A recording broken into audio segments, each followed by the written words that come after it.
Well, hello and welcome to another edition of Insights for me, TJ Walker.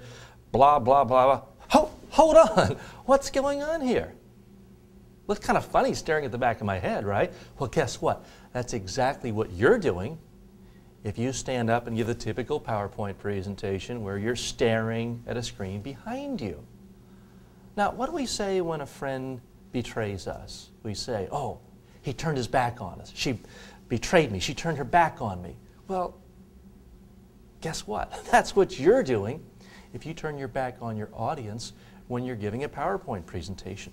Turning your back on someone is historically seen as an act of betrayal, and if not betrayal, at least rudeness. Why be rude? It makes no sense whatsoever.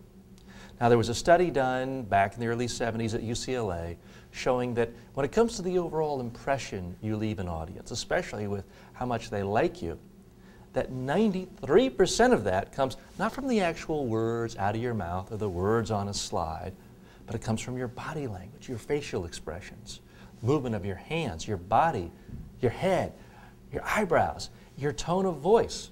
Well, the second you do this, guess what we just lost? We lost a tremendous amount of that. So don't do it. Remember, your PowerPoint presentation is for your audience. It's not for you. You need to be looking directly in the eyes, one at a time, for a full thought with members of your audience. Don't be staring around at the back at a bunch of screens. That's a horrible thing to do, and it will put your audience to sleep because they're no longer going to get a sense from you as to what's important, what do you care about, what's riveting. Now, the one exception is if you've introduced a concept, you've talked about it, you've set it up, then you have a visual to make that idea come alive. You push the button, the slide comes up, you shut your mouth, then if you want to turn for just a few seconds, so the audience has only one thing to look at and you want to step out of the spotlight for just a moment, that's okay.